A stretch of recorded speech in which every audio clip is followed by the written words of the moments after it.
Dans la discussion générale, la parole est à Monsieur Jean-Claude Reguier, auteur de la proposition de loi, pour 10 minutes.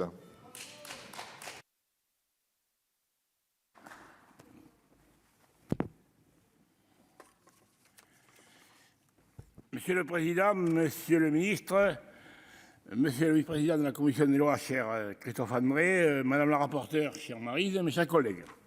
Sans doute n'est-il pas nécessaire d'espérer pour entreprendre, ni de réussir pour persévérer, comme le disait Guillaume d'Orange, dit Guillaume le Taciturne.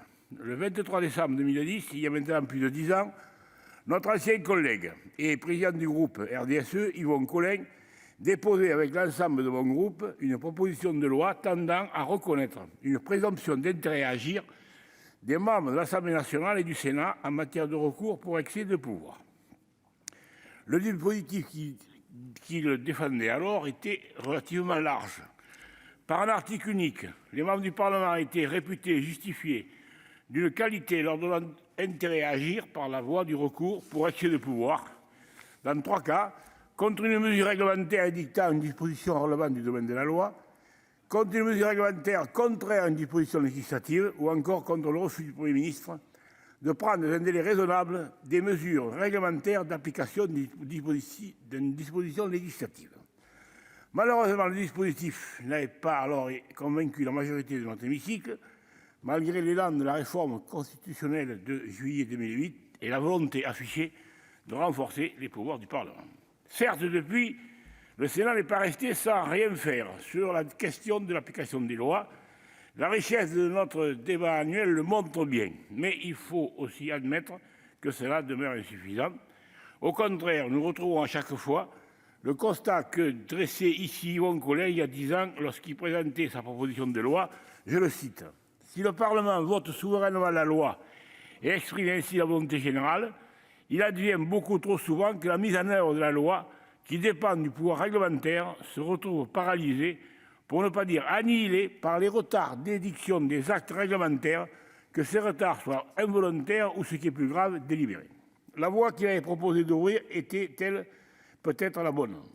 Du moins, elle a contribué à faire écho au-delà du RDSE, puis dans son discours prononcé le 1er octobre 2020, à la suite de sa reconduction à la présidence du Sénat, Gérard Larcher défendit avec conviction la nécessité de, je le cite, « réfléchir à une procédure qui permette au Parlement de saisir le juge administratif lorsqu'un décret d'application manque à l'appel. » Notre groupe a alors considéré qu'il était plus qu'opportun de déposer à nouveau une proposition de loi, ce que nous faisons cet après-midi, poursuivant et affinant nos travaux antérieurs. Les poursuivant car les enjeux demeurent identiques, mais en les affinant parce que nous avons pu bénéficier du recul suffisant et d'un premier travail législatif éclairant. Nous voyons désormais face à un nouveau texte plus restreint, juridiquement plus contenu, sans pour autant perdre sa force politique. Au contraire.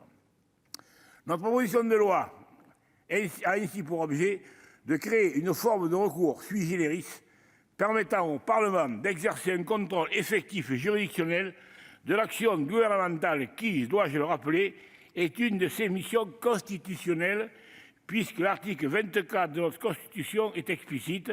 Le Parlement contrôle l'action du gouvernement. Ce recours sui generis pourrait être engagé dans 3 cas distincts. D'abord, contre la carence du pouvoir réglementaire à prendre une mesure d'application de la loi dans un délai raisonnable. Ensuite, contre une ordonnance prise en violation du champ de l'habilitation législative. Enfin, contre un acte réglementaire autorisant la ratification ou l'approbation d'un traité lorsque cette autorisation aurait dû relever de la compétence du législateur.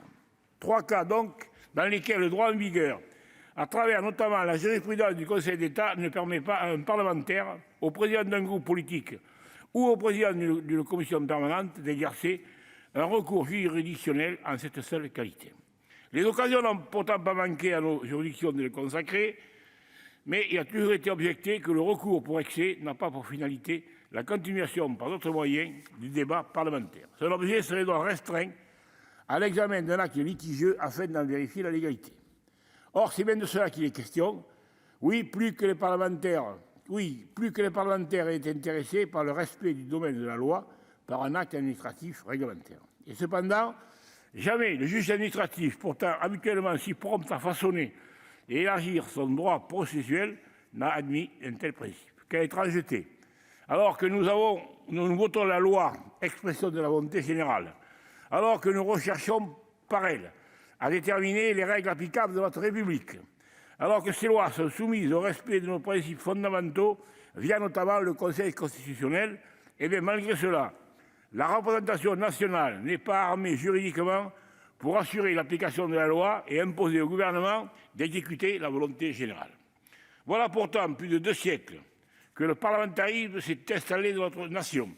Depuis Rousseau, Locke et Montesquieu, la société vit avec l'idée qu'il revient au Parlement d'écrire la loi et au gouvernement de l'exécuter.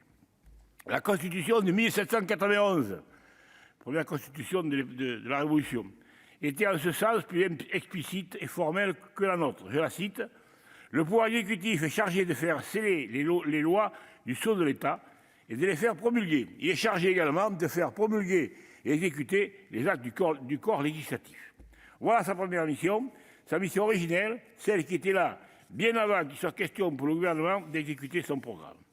Car à force de rationalisation et de recherche d'efficacité, cette idée de nos institutions est devenue une tradition dénaturée, indifférente au fait d'agir par une loi ou un règlement selon le domaine concerné, pourvu qu'on y retrouve un programme gouvernemental d'où proviendrait la volonté générale. Nous croyons nécessaire, au contraire, de redonner au Parlement des moyens concrets et effectifs afin d'assurer ses prérogatives constitutionnelles, à commencer par sa mission de contrôle de l'action du gouvernement. Comme nous l'avons souligné dans l'exposé des motifs de cette proposition, débattre chaque année de l'application des lois devant un hémicycle trop souvent clairsemé n'est pas l'effet suffisant pour garantir un véritable droit de suivi par le Parlement des lois qu'il vote. Le contrôle de l'application des lois n'est pas une affaire politique, il révèle de notre idée de l'état de droit et de la façon dont nous concevons l'essence même de nos institutions. Vous conviendrez donc que l'introduction de nouveaux droits de recours ouverts aux parlementaires n'a rien d'atypique. Bien au contraire, cela s'inscrit dans le sens de notre régime républicain en permettant de rappeler au pouvoir exécutif le sens de sa fonction dans l'État lorsque celui-ci empiète sur le pouvoir législatif ou néglige sa compétence. Il reste toutefois au moins un sujet à débattre, celui du titulaire de ce recours pour excès de pouvoir. Notre proposition initiale était maximaliste de ce point de vue. L'outil de contrôle était donné à tous les membres de l'Assemblée nationale et du Sénat à titre individuel.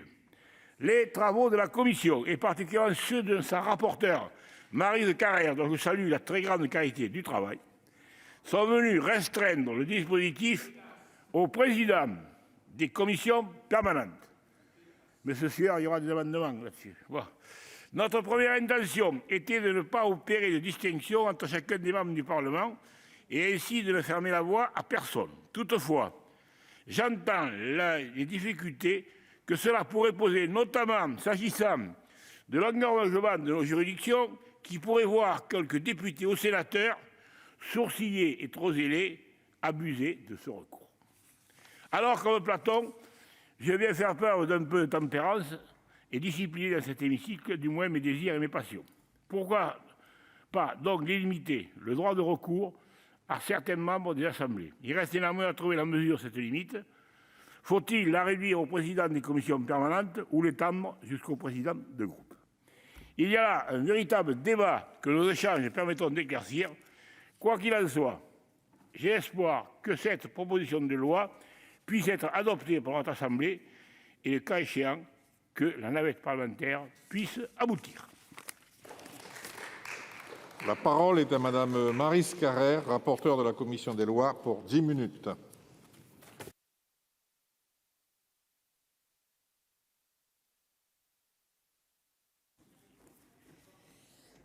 Monsieur le Président, Monsieur le Ministre,